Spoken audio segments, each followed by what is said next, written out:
Government medical college Jammu की principal doctor Shashi Sudan की जो बेल एप्लीकेशन थी,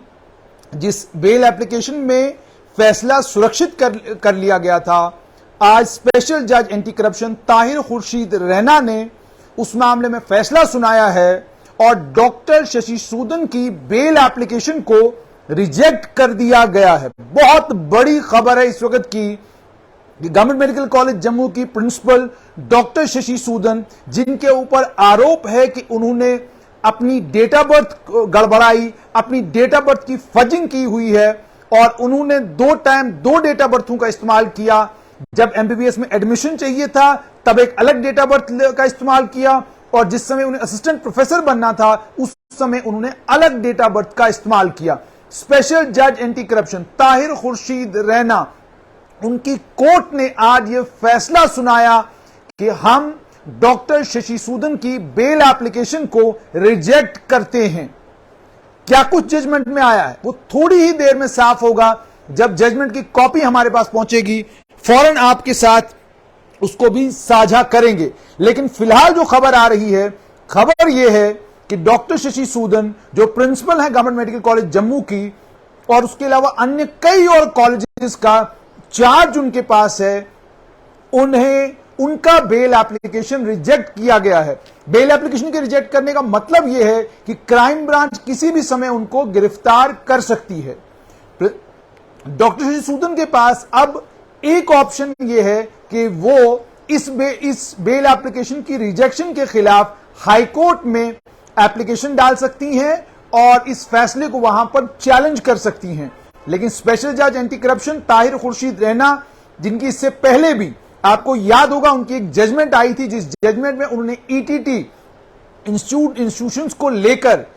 एक जजमेंट दिया था और उस जजमेंट में दोबारा कहा था क्राइम ब्रांच को आप दोबारा से उस पूरे मामले को इन्वेस्टिगेट करें, क्योंकि जब वो पहली बार मामला इन्वेस्टिगेट हुआ तो प्रॉपर तरीके से इन्वेस्टिगेट नहीं हुआ था। और अब जो दूसरी बार उन्होंने कहा कि दोबारा से आप इस पूरे मामले को इन्वेस्टिगेट करें ताकि सत्य सामने आ सके। उसमें वो लंबी चौड़ी जजमेंट थी और उसमें भी उन्होंने करप्शन को लेकर और करप्शन की जो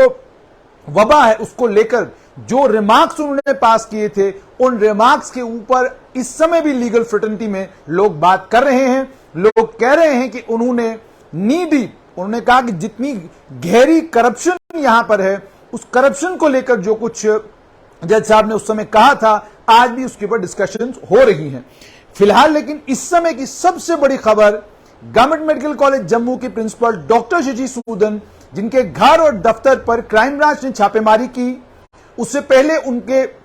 खिलाफ एफआईआर क्राइम ब्रांच ने दर्ज की। ये सब कुछ होने के बावजूद स्वास्थ्य विभाग ने ना उन्हें बदला, ना उनके खिलाफ कोई कार्रवाई की, ना उन्हें कोई नोटिस इशू किया, ना ही उनसे कोई सवाल या जवाब किया। और अभी तक स्वास्थ्य विभाग ने इस मामले में मुकम्मल तौर पर चुप्पी साधी हुई है। अगर मैं शिकायत की बात करूं तो जो शिकायत थी उसमें साफ तौर पर मनु गुप्ता, उन्होंने कहा था कि जहां तक शशि सूदन का ताल्लुक है, जो डॉक्यूमेंट्स उनके मेडिकल काउंसिल ऑफ इंडिया के जो डॉक्यूमेंट्स उनके हैं, उनके मुताबिक अगर देखा जाए तो पता यह चलता है कि उन्होंने 8 अप्रैल 1965 जो है अपनी डेट ऑफ बर्थ डिक्लेयर की है। वो एमबीबीएस एंट्रेंस एग्जाम के लिए 1981 में एलिजिबल नहीं थी। एमसीआई के रूल्स क्लियरली बताते हैं कि एमबीबीएस कोर्स के लिए एलिजिबल होने के लिए कैंडिडेट की उम्र जो 17 साल होनी चाहिए 31 दिसंबर को। उसके बाद लेकिन जो उनकी एज डिक्लेयर की है उन्होंने, डॉक्टर शशि सूदन शर्मा 16 साल 8 महीने की थी, दिसंबर 31, 1981 तक, जब उन्होंने एमबीबीएस कोर्स ज्वाइन किया था। तो उसके बाद उन्होंने कहा कि जब उन्हें